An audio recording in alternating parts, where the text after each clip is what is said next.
Contas na Hora. Contas na Hora. Um programa sobre contabilidade e fiscalidade na grelha da LAC.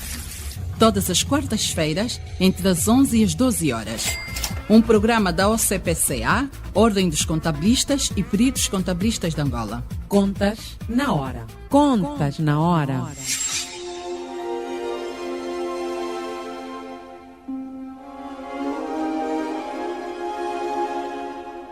Caros ouvintes, muito bom dia. Hoje começamos com uma nota de condolências. A equipa do Contas na Hora vem por este meio comunicar o passamento físico da funcionária da AGT, Carla Beatriz Sambo. Neste momento de dor e consternação, endereçamos aos funcionários da AGT, à sua administração e à família enlutada os nossos sentimentos de pesar. Fazemos aqui uma homenagem à nossa convidada. Nós entendemos a preocupação dos contribuintes e a AGT precisa mesmo desses inputs para poder melhorar. Estes testes foram efetivamente feitos. Nós selecionamos uma série de grandes contribuintes, que na verdade são os que mais utilizam o portal, para trabalharem connosco nestes testes. Os testes foram realizados com sucesso, mas como sabe, nós fizemos os testes normalmente em ambiente de testes, mas quando normalmente o produto, ou seja, no caso o portal, vai para o ar, há situações que não são previsíveis, como em todo o sistema. Calou-se esta voz, Carla Beatriz Sambo, que a sua alma descansa em paz. Esta é a homenagem da equipa do Contas na Hora.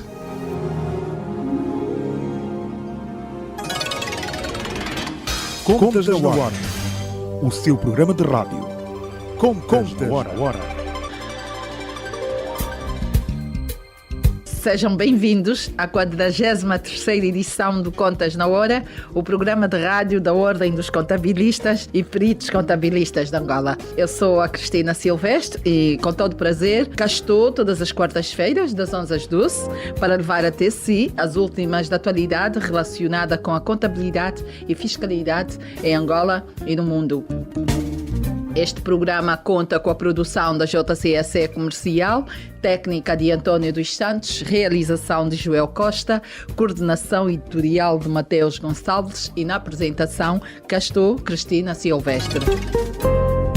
A AGT está a trabalhar a todo o terreno para a implementação do IVA, o Imposto sobre Valor Acrescentado, e 2019 é o ano para o início da sua implementação. Muitas são as questões que se levantam a propósito.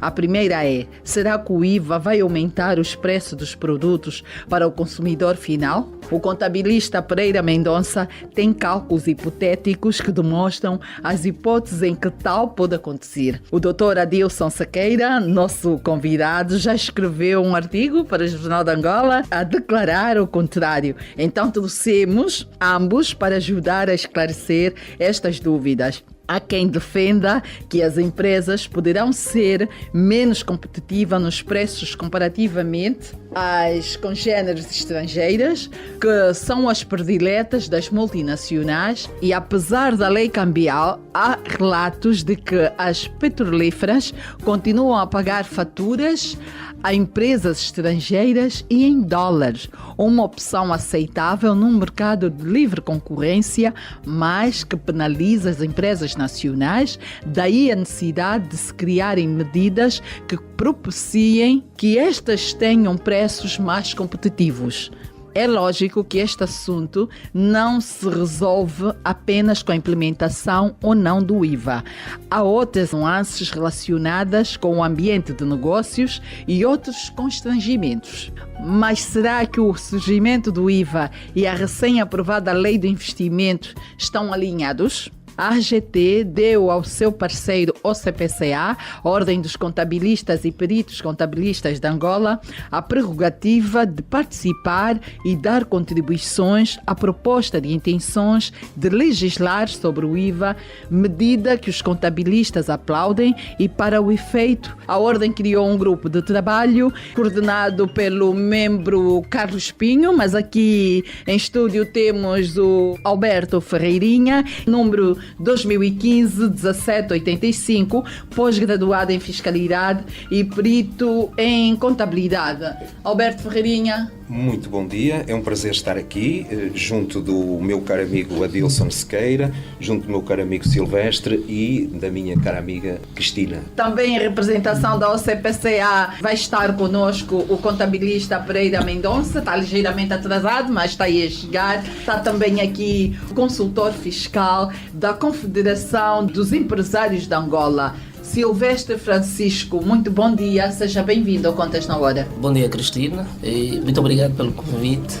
É um prazer estar outra vez com os meus amigos, Adilson Sequeira, Dr. Alberto. E claro, por último e não menos importante, e seguimos aqui a máxima de a cereja no topo do bolo, trazemos o Dr. Adilson Sequeira, coordenador do Grupo de Trabalho do IVA, e vem em representação da AGT e Ministério das Finanças, instituição que tem poderes para liderar o processo de preparação desta lei. Dr. Adilson Sequeira, muito bom dia e seja bem-vindo ao Contas na Hora. Bom dia, Cristina. Também bom dia, Silvestre e Alberto Ferreirinha.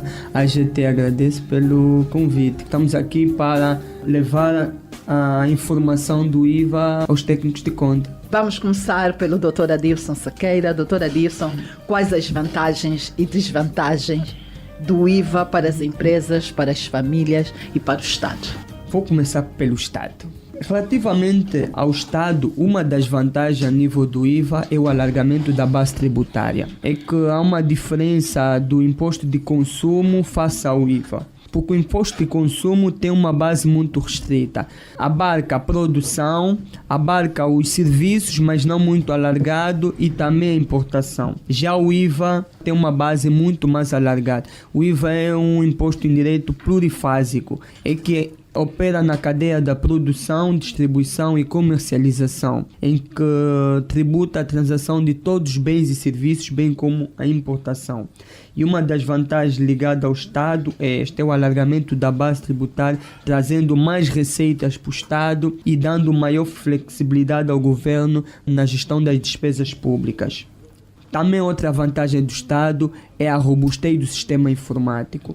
É que, uma vez com a implementação do IVA, o próprio Estado é obrigado a modernizar o seu sistema informático, nomeadamente o SIGT, que é o Sistema Integrado de Gestão Tributária, que é para a parte interna, gerido pelas repartições fiscais, bem como a ZECUDA, que é na parte aduaneira. Uma vez com a implementação do IVA, esses sistemas são cada vez mais modernizados para o melhor controlo, fiscalização e acompanhamento do IVA, bem como a tramitação dos próprios processos. E todos os outros impostos acabam por vir por arrastos da própria integração a nível do IVA. Essas são as duas grandes vantagens a nível do Estado. E também, mesmo no Estado, o IVA também ajuda na formalização da economia.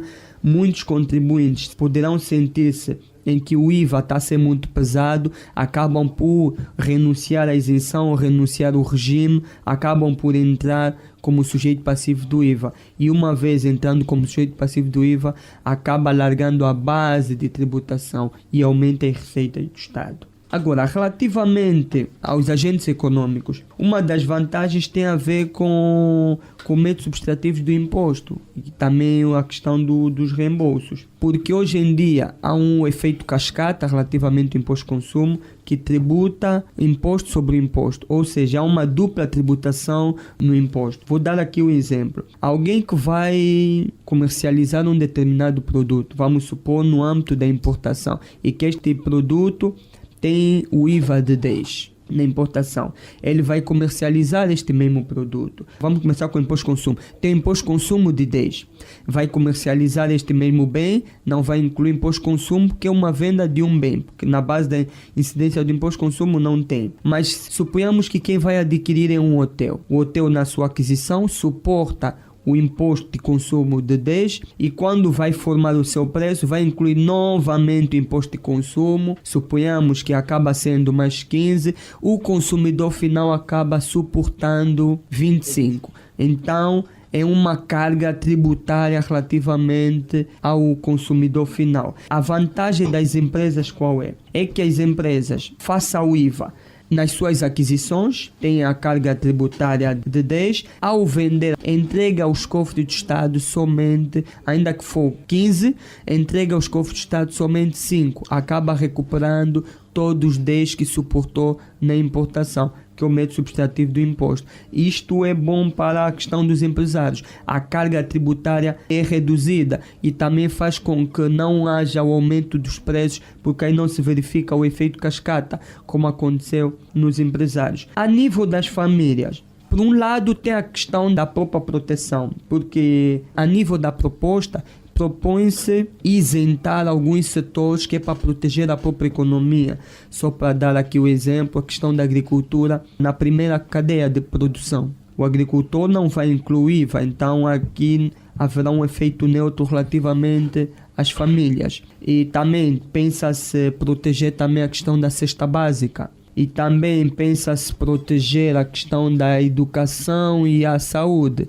Então aí há uma vantagem relativamente às famílias. O outro lado das famílias tem a ver que quando o Estado cobra do outro lado, implica aumento das receitas do Estado. Com o aumento das receitas do Estado, o Estado vai poder cobrir mais despesas públicas e vai acabar repercutindo para todo o cidadão. É mais ou menos a abordagem das vantagens face ao Estado, operadores econômicos e as famílias. Alberto Ferreirinha concorda com estas vantagens e já agora qual é a análise feita pela OCPCA? Quais as vantagens e desvantagens da aplicação do IVA em Angola? Eu agradeço também aqui à AGT, na pessoa do Dr. Adilson Sequeira, ter vindo aqui ter este encontro connosco para nos esclarecer o que é que a AGT está a pensar na sua fase de implementação do IVA para 2019. Eu concordo nas linhas gerais que foi dito pelo Adilson Sequeira. Eu começaria também pelo Estado. Qual é as vantagens que o Estado tem na implementação do IVA, como a entidade responsável pela criação dos impostos? O IVA tem uma base alargada, como foi dito, um maior universo de bens e serviços serão aqui tributados em IVA, ao contrário do atual imposto de consumo, tem restrições quanto a alguns bens e serviços que não estão sujeitos a imposto de consumo. No entanto, parece-me que esta arrecadação de impostos é importante para que o Estado cumpra a sua função social, para apoio à educação, para apoio à cultura, para apoio à saúde. Precisa de ter recursos financeiros próprios para poder acudir a estas responsabilidades que o Estado tem, mas o Estado tem também aqui uma responsabilidade económica e, atualmente, o direito fiscal é uma ciência que cuida desta função económica. E esta função económica deve ser devidamente ponderada pelo Estado, não fazê-la à medida de uma eventual pretensa teoria económica, mas não, ter bem a consciência de qual é a realidade que existe em Angola, perceber que neste momento a capacidade de poder de compra das pessoas, do consumidor final, não é boa, aqui o Estado deverá ter, na minha opinião, uma sensibilidade para a sua implementação. Eu falo, há pouco o Adilson Sequeira disse muito bem, o imposto sobre valor acrescentado. O valor acrescentado, o que é? É o preço de venda de um bem e serviço menos o preço de compra. Temos aqui o valor acrescentado, esta diferença. E é esta diferença que, aplicada à taxa, vamos entregar ao Estado o valor. De que modo? Quando o preço de compra que um operador económico tem de fatura, tem lá o valor do IVA, vai ser deduzido, entra só o preço de compra e quando o vende, o preço de venda também vai ser entregue ao Estado. Naturalmente que a diferença entre o IVA que está na compra e o IVA que teve que entregar é aquela parte que a empresa suportou, teve que emitir um cheque para pagar ao Estado. Isto aqui é parte teórica, quer dizer, o IVA é neutral. Se houver regimes de isenção, tudo isto que aqui está pode levar ao aumento de preços e à inflação. Por exemplo, se eu introduzir uma isenção a meio da cadeia de distribuição e comercialização, esse operador vai suportar o imposto, não o pode deduzir e vai considerá-lo na formação do preço. Ora, vai subir o preço ao consumidor final e vai prejudicá-lo no seu poder de aquisição, porque o preço tornar-se-á superior. Portanto, eu o que sugeria é que não houvesse isenções a meio da cadeia de distribuição, que se as houver é já no final, mas para apoio de bens sociais, de saúde, da educação, da cultura, do desporto, aqui pudesse haver já no final uma isenção que é para não sobrecarregar o consumidor com preços elevados. E se houver, porque poderemos ter aqui uma formalização destas entidades que têm que estar legalmente autorizadas pelo Ministério competente para poder beneficiar da isenção. Se essas entidades ainda assim não tiverem este benefício de concessão desta isenção pela tutela, pudessem ter uma taxa reduzida. Por exemplo, uma entidade desportiva não teve a sua autorização pelo Ministério para poder praticar desporto. Sim, pronto, tem o pavilhão, vai abrir as portas aos praticantes, mas vai ter uma taxa reduzida, não vai ter uma taxa normal. Por exemplo, uma clínica não conseguiu a sua autorização tutelar, tem prestações de saúde, pois vamos ter uma taxa reduzida. A educação, a mesma coisa, uma formação profissional, não conseguiu a sua legalização como uma entidade legalmente autorizada pelo Ministério da Tutela, mas está a praticar formação, está a dar o seu ensino. Então aqui temos que ter também uma taxa reduzida, portanto, e não uma taxa normal. E aqui vamos a outra vertente da questão, que é a diferenciação de taxas. Acho que era importante termos aqui 1, 2, 3 taxas. Uma taxa reduzida para estes bens e também para atividades de interesse estratégico, por exemplo, a agricultura. Se não tiver isenta a agricultura, tivesse uma taxa reduzida. Por exemplo, a ciência, a investigação, o desenvolvimento são atividades de interesse estratégico para Angola. Também deveriam ter aqui uma taxa reduzida. E outras que tivessem esse interesse estratégico e uma taxa normal para aquelas atividades que não tivessem a taxa reduzida. E eu, permitam-me que insista, que há bens considerados de luxo que nem toda a gente os pode comprar, que tivesse uma taxa agravada. Por exemplo, viaturas de valor elevado, relógios, joias, são tudo bens que não são de necessidade elementar e deviam ter uma taxa agravada. Ferreirinha, o Dr. Adilson deixou bem claro que vai se isentar aqui os bens de primeira necessidade. Desta feita, a situação das famílias fica salvaguardada. Sim, mas pela explicação que esteve a dar, não concorda que haja esta isenção. É arranjar-se aqui taxas reduzidas e de uma maneira ou de outra estão todos envolvidos no ambiente IVA. Todos nós concordamos que é preciso definir o que são bens de elementar necessidade. Esses bens de elementar necessidade fazem parte da cesta básica, temos que os definir. E, portanto, esses aí concordaremos que merecem uma isenção. Depois podem estar outros bens, por exemplo, o iogurte, leite, aqueles bens de supermercado, a carne, o peixe. Portanto, esses bens que podem não estar na cesta básica, que merecessem uma taxa reduzida. Pronto, aqui é terem o cuidado de separar o que é que deve estar então isento, que é de facto todo aquele pacote de bens de primeira necessidade, mas todos os estes deviam ter taxas reduzidas, que é para não se ter uma taxa única, uma taxa máxima. Deveríamos pensar nisso. Deveríamos pensar nisso. A implementação do IVA vai levar a essas discussões. Eu agora vou passar para o consultor fiscal. Sabe-se que a pretensão da AGT é implementar o IVA de maneira gradual. Ou seja, inicialmente, em 2019, ser aplicável apenas os grandes contribuintes e só depois as pequenas empresas. Será que a realidade do IVA pode ser aplicada de maneira uniforme às empresas, independentemente da sua dimensão? E será que o IVA vai ter o mesmo impacto às pequenas e médias empresas? Justifica-se ou não a preocupação de alguns especialistas de que o IVA deve ser implementado gradualmente, mas que se deve testar de igual modo o seu impacto nas pequenas e médias empresas numa fase inicial. Silvestre Francisco é consultor fiscal da Confederação de Empresários de Angola. Bom, Cristina, primeiro gostava de dizer o seguinte. No mundo, quase cerca de 150 países têm o IVA. Em África, quase cerca de 50 países também têm o IVA. Bom, o IVA, de facto, tem sido mais-valia para alguns países, a experiência de alguns países. É pena que nós temos que analisar se por acaso o IVA é sucesso em Angola. A implementação do IVA, disse muito bem o Dr. Alberto e eu concordo, que tem de existir ali a sensibilidade do Estado, observando aquilo que são o momento contextual dos angolanos. A questão da implementação do IVA no sentido gradual, eu gostava antes de fazer um reparo à economia. A economia não é feita de experimentos.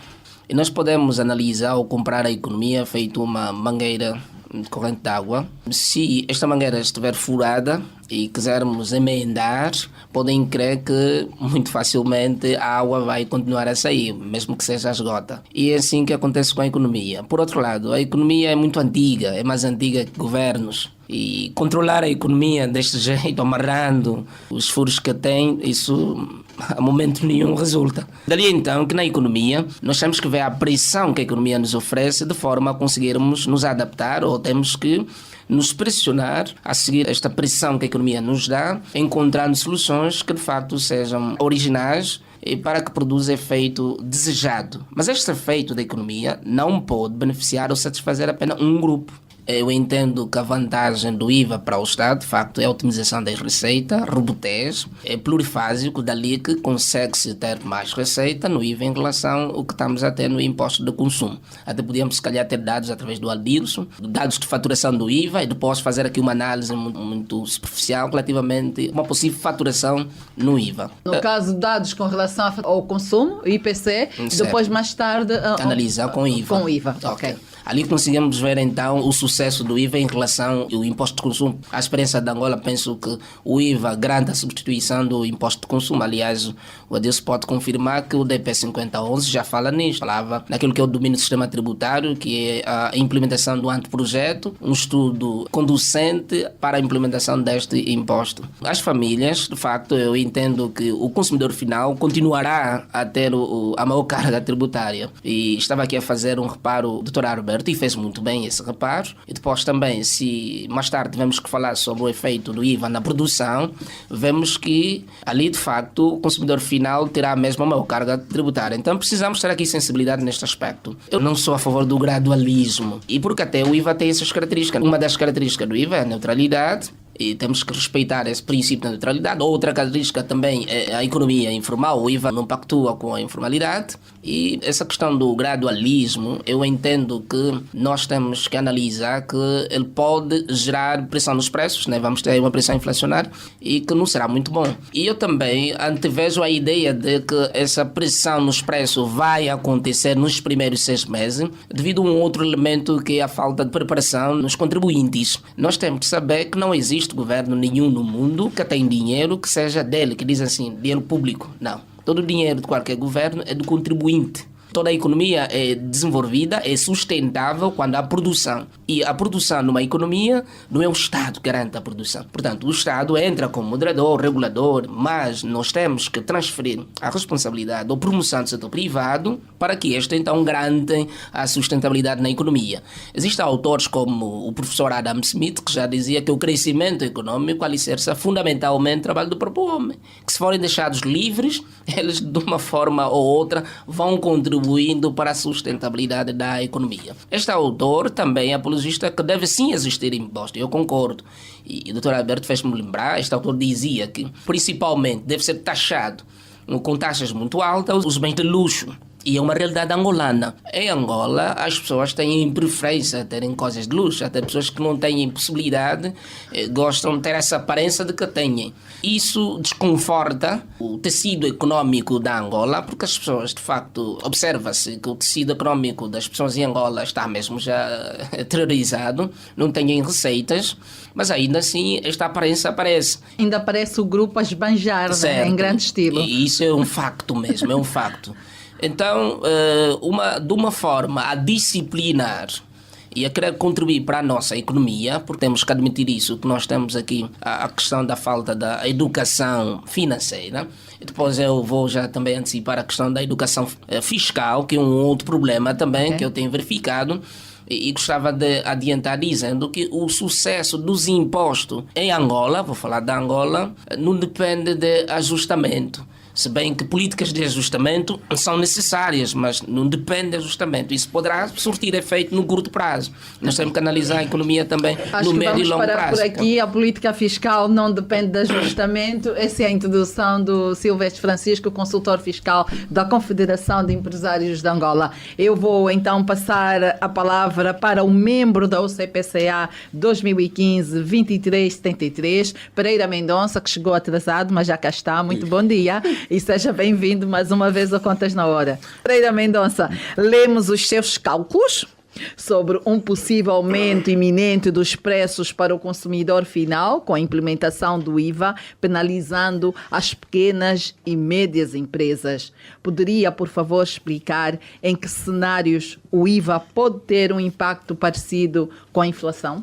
Bom dia, colega Cristina, e muito bom dia aos meus colegas do painel. Ouvi atentamente a explicação do colega Adilson, bem como do colega Ferreira e o outro nosso colega, o consultor fiscal, o Silvestre, na qual as posições que os meus dois colegas apresentam, quer o Ferreira como aqui o consultor fiscal, o Silvestre, eu concordo exatamente que há aqui uma necessidade do Estado poder fazer uma reflexão relativamente ao desenho que se está a pensar para a implementação do próprio IVA. E eu vi atentamente a explicação do Dr. Adilson e muito posicionado na questão de que os preços dos bens não vão subir. Eu estou preocupado com esta situação porque, como disse muito bem o colega Ferreira, a questão da isenção dentro da cadeia produtiva pode levar sim com que os preços possam subir. E aqui eu podia remeter a um conceito muito importante que podia-se observar, que é a isenção completa. E quando estamos aqui a falar da isenção completa, estamos a falar ter o direito de deduzir e não liquidar. E na situação que o colega Adilson está a apresentar, estamos aqui a nos colocar na situação da não dedução e não liquidação. E eu podia lhe dar aqui um exemplo muito prático. Imagina que tivéssemos, por exemplo, um grossista que adquirisse uma motorizada a 162 mil kwanzas.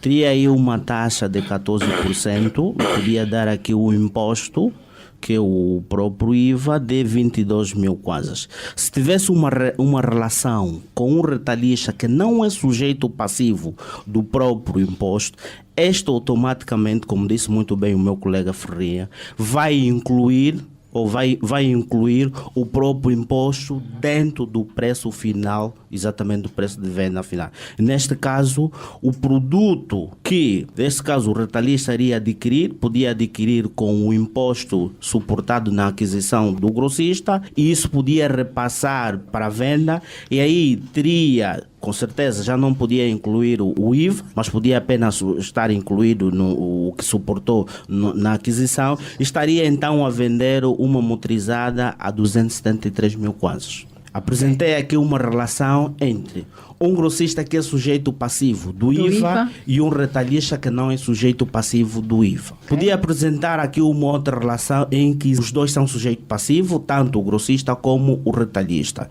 E vamos ver o que é que vai acontecer com o preço final. Exatamente, e o preço final. A carga tributária recai sempre para o consumidor final. Exatamente, vamos ver o que é que vai acontecer. Então podemos aqui verificar que o grossista vai adquirir, o custo da motorizada é 162 mil kwanzas. Vai passar para o segundo exemplo, é só um minuto. Caro ouvinte, só agora sintonizou a LAC, está a acompanhar o programa Contas na Hora, o programa de rádio da Ordem dos Contabilistas e Peritos Contabilistas de Angola. Hoje os nossos convidados são o Dr. Adilson Sequeira, coordenador para a implementação do IVA em Angola, está cá em representação da AGT, Ministério das Finanças, Alberto Ferreirinha, que é o coordenador adjunto do grupo da OCPCA, que também trabalha para as contribuições da implementação do IVA em Angola, Silvestre Francisco, consultor fiscal da Confederação de Empresários de Angola, e o Pereira Mendonça, membro da OCPCA e também é integrante do grupo de trabalhos do IVA da OCPCA, são os nossos convidados hoje aqui no estúdio. Estamos a falar da implementação do IVA em Angola, que tudo indica que em janeiro de 2019 arranca efetivamente. É o momento de intervalo. Até já. Contas na Hora, o seu programa de rádio. Contas na Hora.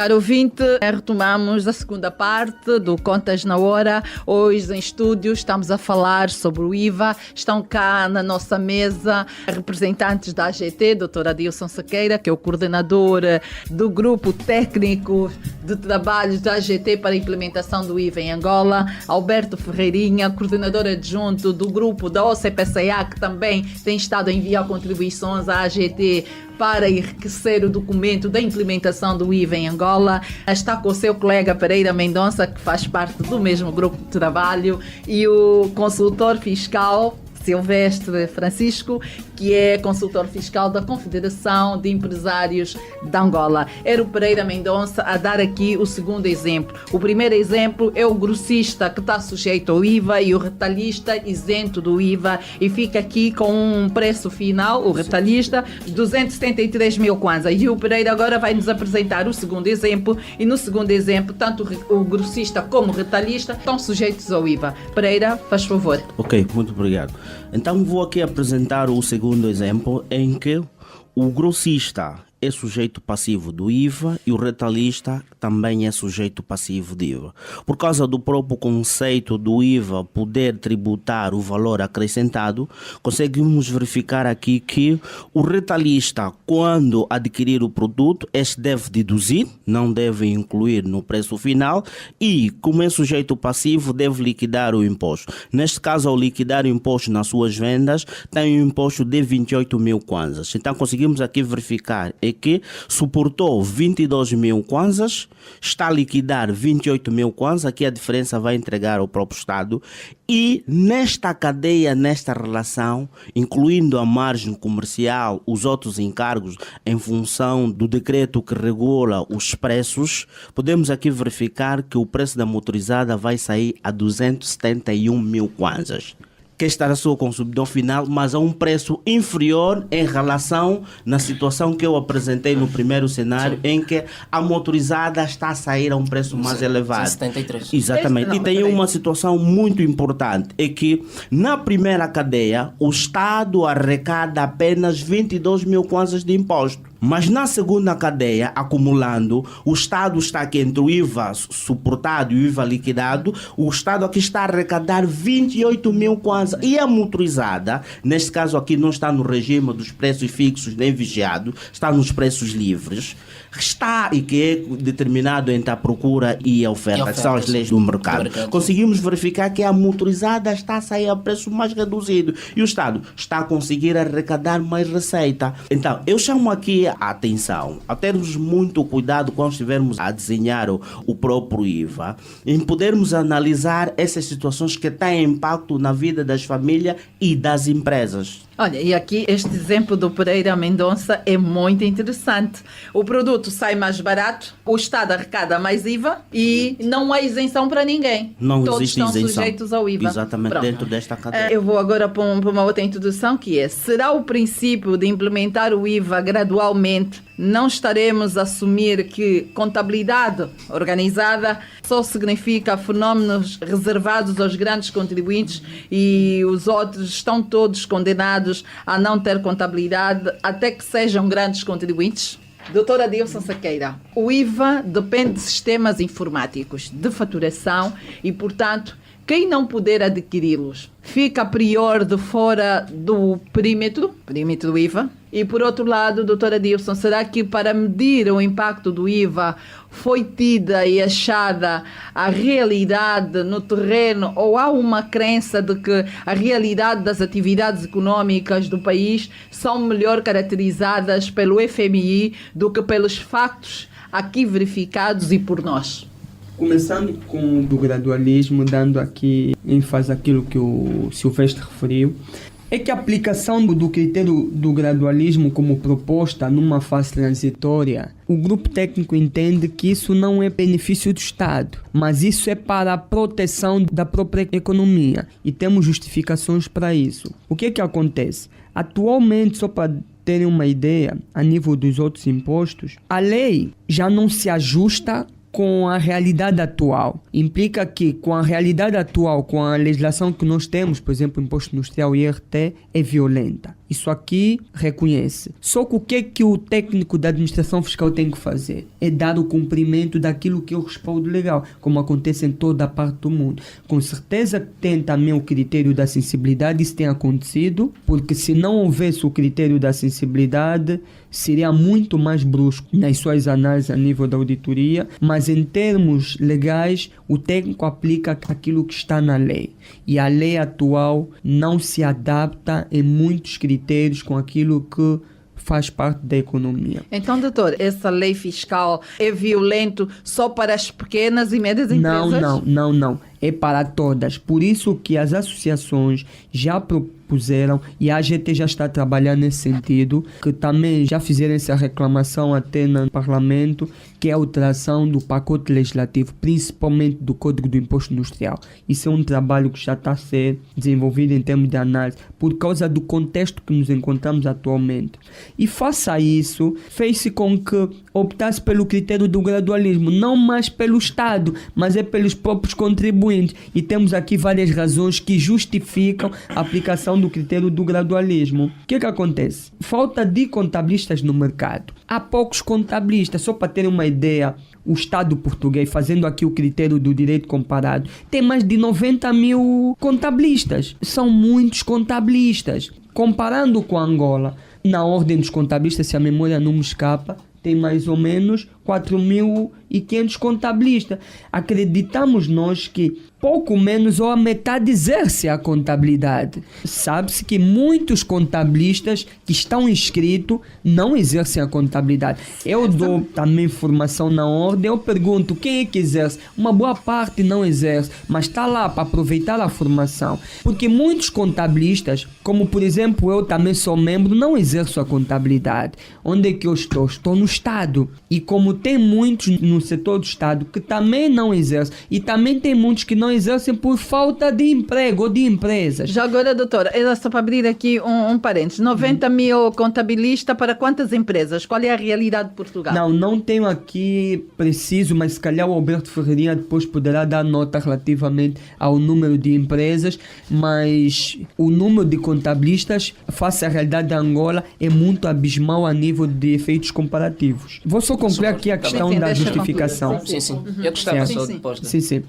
E esse é um dos critérios, essa questão dos contabilistas. Esse é um dos pontos. Exatamente, falta dos contabilistas. Tem também outro ponto, que é a pouca preparação dos contabilistas na matéria fiscal. Há muitos contabilistas bons, isso eu reconheço, mas também tem muitos contabilistas, e eu reconheço, eu vivi isso mesmo nas formações, que ainda assim tem muitos que ainda dormem. Doutor, isto é como em todas as profissões. Sim. Aos bons, aos menos, aos piores. Então só estou aqui a tentar justificar a questão. Eu não duvido da capacidade dos contabilistas na matéria contabilística. Isso aqui é inquestionável. São mesmo bons. Eu me refiro no pendor fiscal.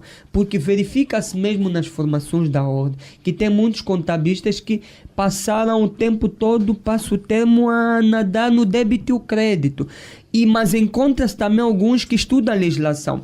Às vezes pergunta-se, por exemplo, essa parte fiscal, onde é que eu visto? O que é que ele diz? Não me contaram. E também, se calhar, quem lhe contou também lhe contaram. Agora, são poucos que dizem está na lei tal, está no artigo tal. Isso conta. É aquilo que eu me refiro, é a pouca preparação dos contabilistas na matéria fiscal. Não, então o Estado, em vez de pôr essas pessoas que andam a dormir, que andam no relaxo, acelerarem, irem de encontro às novas realidades, acaba por estar aqui a criar um ambiente que vai proporcionar o conforto. Pois vai manter no momento. Não. Por isso que tem essa parceria da Ordem dos Contabilistas com a AGT.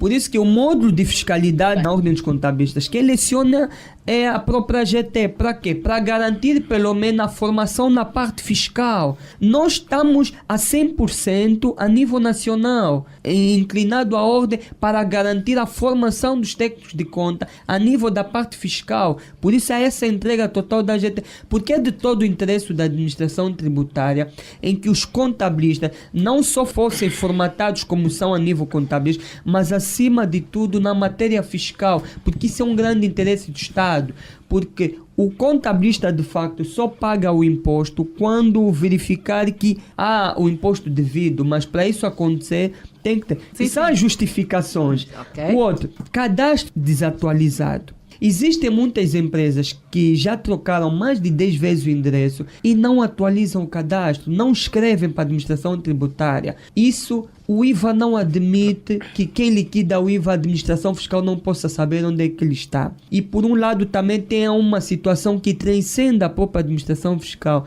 que é a questão das ruas sem localização, das casas sem número. Este é um problema do Estado, que o Estado está a lutar para resolver também por causa da questão da implementação das autarquias. Tem que se resolver essa situação, que já ouvimos nos debates. E também um outro ponto, programas informáticos. Ainda existem muitas empresas que a fatura é Excel, em blocos de fatura, e o IVA não admite. Para o IVA tem que ser programas informáticos. Existem muitas empresas que ainda não têm sistema informático, e para o IVA que se propõe, um dos critérios é o sistema informático. Como é que vai ser contornado, doutor? O grande contribuinte está no ambiente IVA. Precisa de consumir determinados bens que vai encontrar numa pequena empresa que imita as faturas em blocos. Vamos já chegar aí. Só 2 pontos relativamente a essa justificação do gradualismo.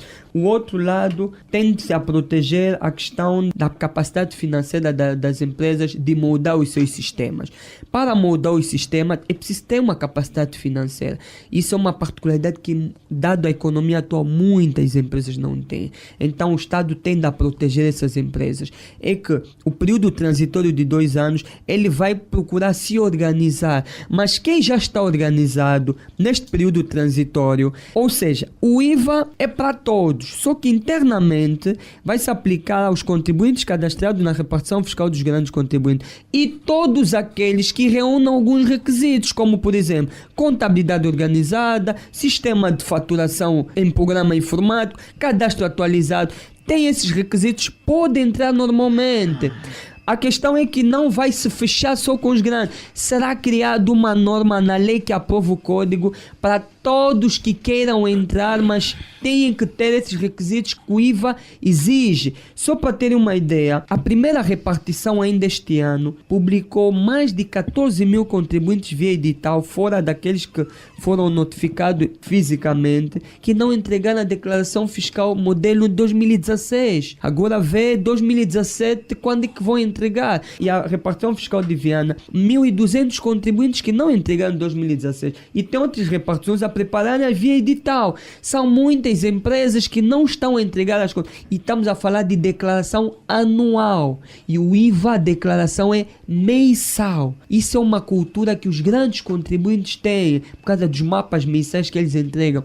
Agora, uma empresa, se achar que tem essas condições, pode aderir ao IVA. Haverá essa abertura, a lei não vai fechar. Mas quem não tem essa possibilidade, a lei está-lhe dá 2 anos para ele próprio se organizar. Após esses 2 anos, vai se fixar um limiar. Quem tiver acima desse limiar é obrigado a ter. Quem tiver abaixo desse limiar não é obrigado. Vai estar no mesmo regime que vai ser inicialmente. Mas também tem a renúncia do regime. Não, eu não tenho esse limiar, esse volume de negócio, mas tenho condições, quero o IVA. A lei vai dessa flexibilidade de também renunciar à isenção. Renunciar à isenção e renunciar ao regime simplificado. Vai com ter essa explicação que o Dr. Adilson está aqui a acabar de dar, quer dizer que as empresas, a partir do momento que aderem ao ambiente IVA, têm que ter a contabilidade feita ao dia? Sim, tem que ser mensal, porque aqui vou entrar na parte informática, que é o reporte da informação. A contabilidade tem que ser mensal. Vai se criar um decreto executivo que é para a comunicação eletrônica a partir do ficheiro SAFTE. Estamos a adotar o ficheiro SAFTE tendo em conta aquilo que é o standard a nível da OCDE e está-se a adaptar de acordo à realidade angolana nos termos do regime jurídico das faturas. Isso vai fazer com que as empresas devem comunicar mensalmente a faturação a partir desse ficheiro que nós vamos ter, está-se a dizer, a declaração periódica e anexos. Vou dar aqui exemplo de 2 anexos. tem o anexo A, que é de clientes, e tem o anexo B, que é de fornecedores. Quando submeter o ficheiro SAFTE do programa de faturação para o sistema de administração tributária, preenche automaticamente o anexo A, que este anexo A vai reportar automaticamente a declaração periódica. Estamos a falar eletrônico. Isso são as vendas. Mas, como tem um método subtrativo do imposto, que é a dedução, então tem que se preencher o anexo B, que é de fornecedor. E quem vai alimentar o anexo B? É a contabilidade. Implica que a contabilidade tem que ser mensal. Também, sempre respeitando os prazos. Tem que ser feito o dia, para no dia do mês, no mês seguinte, nos termos do prazo que for definido em termos legais, submeter também via eletrônica para preencher o anexo B, para o anexo B reportar a declaração periódica. Só que vai se criar aqui 2 critérios a nível do fornecedor. Tem o critério eletrônico e o critério manual. O eletrônico é a partir da contabilidade e vão reportar. Mas às vezes o contribuinte só tem 10 custos, não teve muitos custos. Então vai ter a possibilidade dele próprio contribuinte abrir o sistema da administração tributária, nesse caso terá passe a partir do portal e vai preencher o anexo B de forma manual.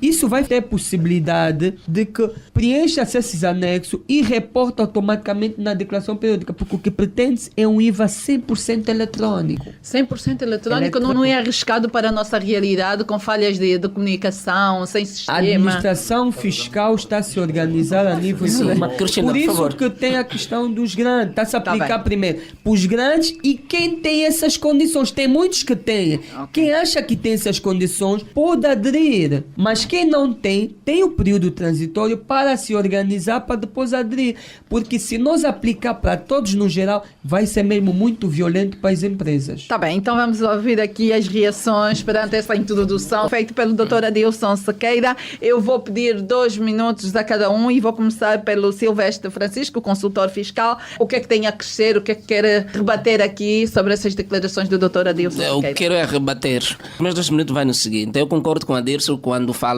da agressividade da lei fiscal. Eu tenho dito muitas vezes que a lei fiscal realmente é agressiva. Tem uma lei que nós importamos e que, de facto, tem surtido efeitos negativos na nossa economia. Repara, os impostos começaram a ser famosos em 2014, no fim de 2014, com a lei da retribuição dos impostos. Havia uma despreparação nos contribuintes. A AGT depois começou com um estudo de sensibilização, mesmo assim não surtiu efeito e também tinha debilidades porque estava a dar entrada também de novos técnicos fiscais, o que é previsto também no DP 5011, que fala sobre o recrutamento e formação técnico fiscal. Eu acho que aqui é uma questão de injustiça fiscal, quando nós percebemos que os grandes contribuintes são os beneficiários devido às condições que reúnem para o imposto IVA. Eu aqui analiso o estado no seguinte: feito um caçador na mata que leva mais o cão para poder caçar, ou seja, reforça com o cão para conseguir ter então o produto. Eu estou aqui a analisar o seguinte: o objetivo é sempre a otimização de receita. Quero é receita. Eu não quero olhar as dificuldades e desvantagens que terá o contribuinte. Eu quero é otimizar a receita. E nós temos que ter a sensibilidade de perceber que estes contribuintes têm insuficiência na contribuição. Por isso é que muitos não estão a apresentar a declaração.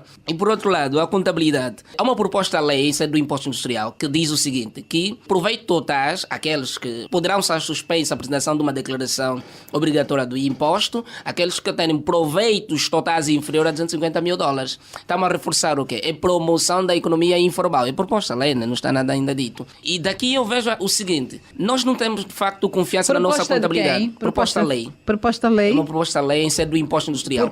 Por quem? AGT. Um dos elementos de proposta lei da AGT em sede do imposto industrial. Isenção ou estar suspensa a declaração obrigatória para aqueles que terem proveitos totais inferiores a $250 mil.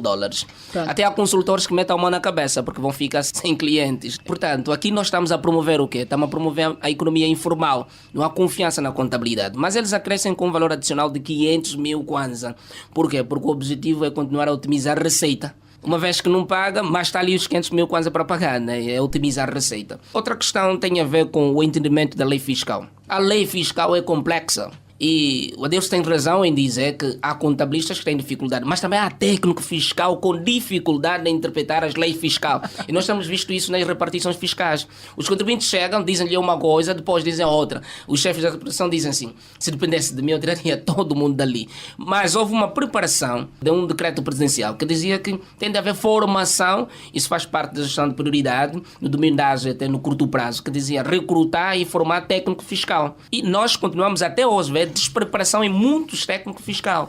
O problema é geral, não é só dos contabilistas. O problema é geral e já estão aqui. O imposto ficou famoso e nós pensamos que o problema de Angola é só imposto, mas não é só imposto. Não é só imposto, pronto, paramos aqui. Eu podia dizer quanto ao FMI, muito rápido. Sim, diga. A questão do FMI, eu vou aproveitar os dados do Kuwait. O Kuwait tem um nível de carga tributária de 13,5%. E repara, o Kuwait é muito famoso porque rejeitou uma opinião do FMI na implementação da tributação de um imposto de tributação sobre as empresas. E tem um nível de carga tributária de 13,5%. Nós temos que ter sensibilidade em ver isso. E o nível de carga tributária em Angola está muito elevado. O tecido econômico dos contribuintes já está deteriorizado. Temos que ter a sensibilidade de analisar. Não podemos só pensar em implementar medidas que vão otimizar a receita para o Estado, sem termos então aqui o cuidado de observar aqueles que são os contribuintes. Eu já disse que quem contribui, quem dá dinheiro ao Estado, são os contribuintes. Esse é que tem que ter maior vantagem. Alberto Ferreirinha, agora é consigo. Ouviu atentamente o Dr. Adilson? Sim. Em relação ao gradualismo, ali o exemplo do meu colega Pereira demonstra que o gradualismo não é compatível com o IVA, com o princípio da neutralidade fiscal e com o princípio da igualdade. Leva aqui a inflação e injustiça em termos da relação entre os sujeitos passivos e não sujeitos passivos. Poderia ser, por exemplo, se o grande contribuinte, quando fosse faturar ao pequeno, não faturasse com IVA. Quer dizer, se o grande contribuinte, quando for faturar ao pequeno, em que regime estás? Eu não estou no gradualismo. Não estás, então não te faturo com IVA. Vai sem IVA. E o pequeno liquidava o IVA pela diferença. Preço de venda menos preço de compra sem IVA, entrega ao Estado 10% de imposto. Agora, a partir do momento em que o grande contribuinte fatura com IVA ao pequeno, ao médio contribuinte, com o IVA, pronto, aqui viola logo o princípio da neutralidade fiscal. Eu vi a viabilidade neste gradualismo se o grande contribuinte, quando se fosse relacionar com um pequeno contribuinte, lhe perguntasse em que regime estás? Eu estou no regime de não sujeição ao IVA, então não te vou faturar com IVA. Só vou faturar com IVA aos grandes. E, portanto, entram os grandes num sistema de regime do IVA e os outros não. Só nesta questão, porque senão viola aqui princípios que não são admissíveis em termos de fiscalidade e económicos por causa da inflação. A contabilização do IVA. A contabilização do IVA é mensal, pois com certeza, mas não quer dizer que a contabilização da empresa seja mensal. Há uma contabilidade para o IVA, de apuramento do imposto, e há uma contabilização da empresa, da sua evolução económica e financeira, naturalmente, não é? Portanto, há aqui dois aspectos que têm que ser considerados. E essa resposta pode-se dar por vias diferentes da parte eletrónica, na minha opinião. Chamar aqui, e eu aqui gostaria que, acho que o Estado está a inverter os papéis, está a impor ao contribuinte aquilo que se lhe deveria impor ao Estado. Quer dizer, o Estado deveria-se dizer assim: eu tenho que ter recursos materiais e recursos humanos para ir junto das empresas, sair das instalações, ir junto das empresas, prestar já no terreno uma educação fiscal do IVA, uma questão de contabilização do IVA, uma questão dos pressupostos do IVA, com recursos humanos já da administração fiscal e com recursos materiais da administração fiscal. Não é impor ao contribuinte: olha, vocês têm que saber isto, têm que saber do IVA, têm que ter equipamentos eletrónicos, têm que ter a contabilização eletrónica, têm que ter a faturação eletrónica. Eu pergunto assim: mas então a gestão da empresa sou eu que a defino, a minha gestão, vão-me impor aqui um sistema eletrónico para eu fazer parte do IVA? Quando muito, poderia haver aqui um incentivo fiscal para eu adquirir um sistema de IVA, por exemplo, um benefício fiscal na aquisição de um equipamento informático, eu tivesse uma dedução fiscal a nível de imposto industrial para fazer um incentivo a que eu vá para a parte eletrónica e não por decreto dizer: não, tens que ter eletrónicamente estes elementos para poderes fazer parte do IVA. Acho que não está bem o pressuposto colocado. Esta é a minha posição, é a posição da Ordem dos Contabilistas. Eu depois gostaria de falar um pouco também no regime de caixa, não é? Na próxima edição, João vamos ter a segunda parte deste debate do IVA, porque o tempo está contra nós neste primeiro dia. Por isso, caro ouvinte, se quiser continuar a ouvir este assunto que está muito interessante sobre a implementação do IVA em Angola, com data já marcada para janeiro de 2019, terá mesmo que nos acompanhar na segunda edição. Mas não vamos terminar sem ouvir o Pereira Mendonça. Pereira Mendonça, o que é que tem a dizer? É que o Dr. Adilson provou aqui por A mais B que o grupo de coordenação do IVA pela AGT tem dados, tem muitos exemplos que faz com que seja implementado de forma gradual, ou seja, início só com os grandes contribuintes. Pronto, colega Cristina, eu apresentei o exemplo, era mesmo para trazer aqui uma reflexão para o grupo técnico do IVA, parte aqui da Administração Geral Tributária, que fizesse uma reflexão sobre a questão da isenção dentro da cadeia. E aqui o que eu noto, o que está a se defender é uma isenção incompleta, em que não deduz e não liquida, mas este imposto que é suportado é introduzido no preço final. Isso é preocupante, porque os elementos que a Administração Geral Tributária apresenta para definir o desenho real do próprio IVA, foge, não olha aquilo que são os impactos que aquilo vai trazer na economia ou na vida das famílias. O cadastro atualizado resolve só a questão da fiscalização externa. Então, se a Administração Geral Tributária tem uma máquina de organização muito alta, paga bem os seus funcionários, por que não mete essas pessoas a irem trabalhar? Ficam todos lá nas repartições, sentadinhos, só à espera dos relatórios que os contabilistas vão entregar. Vão fazer fiscalização externa. Aí podemos resolver a questão do próprio cadastro. Estamos a falar da questão da contabilidade organizada. A Lei 19/14 vem resolver esse problema. Vamos fazer fiscalização para que essas empresas comecem a cumprir com as suas obrigações declarativas. E vamos resolver essa situação. Quando falou da questão dos contabilistas que não estão preparados para essa situação, doutor, eu abro um parênteses. Então, as pessoas estão a ser formadas todos os dias. A Ordem tem um plano de formação que tem estado a atualizar os seus membros. Como é que temos estado a apresentar as obrigações declarativas do ponto de vista do imposto de consumo ou imposto de selo? Temos estado a fazer bem? Então, essa questão da não estar preparado do ponto de vista da operacionalização pode ser resolvido com a questão da formação. Então, se esses três elementos que eu aqui acabei de apresentar, que é a questão do cadastro resolvido com a questão externa, a questão dos contabilistas estar informado, a Lei 19 que vem resolver esse problema e ver o impacto que vai trazer na vida das famílias por causa de tirar esse conceito do próprio IVA da neutralidade, eu não vejo por que queremos desenhar o gradualismo. Em minha opinião, seria bom que pudéssemos voltar a redesenhar e podemos retardar. A minha maior preocupação que eu sinto por parte da Administração Geral Tributária, e também tem toda a razão, porque o próprio Estado precisa de receitas para arrecadar e satisfazer as despesas, é que se voltarmos a redesenhar o novo sistema do IVA, isso pode retardar a implementação e compromete os orçamentos de 2019. Mas o sistema fiscal ainda não está bem consolidado. Há ainda muitas empresas que não pagam imposto. Os técnicos da Administração Geral Tributária vão em restaurantes, almoçam nesses restaurantes de contribuintes que não pagam imposto. Isso é só uma opinião, que não é para ferir sensibilidade, né? Olha, Pereira Mendonça, vamos mesmo fechar com a sua opinião e vamos continuar na segunda edição deste debate sobre a implementação do IVA em Angola. E assim, caro ouvinte, chegamos ao fim da 43ª edição do Contas na Hora, o programa de rádio da Ordem dos Contabilistas e Peritos Contabilistas de Angola. Já sabe, doravante, a hora 11 é hora das contas, aqui na LAC. Este programa contou com a produção da JCSE Comercial, técnica de António dos Santos, realização de Joel Costa, coordenação editorial de Mateus Gonçalves e na apresentação cá estou, Cristina Silvestre. A todos os votos de continuação de excelente dia e até a próxima quarta-feira. Contas na Hora. Contas na Hora. Um programa sobre contabilidade e fiscalidade na grelha da LAC. Todas as quartas-feiras, entre as 11 e as 12 horas. Um programa da OCPCA, Ordem dos Contabilistas e Peritos Contabilistas de Angola. Contas na Hora. Contas na Hora.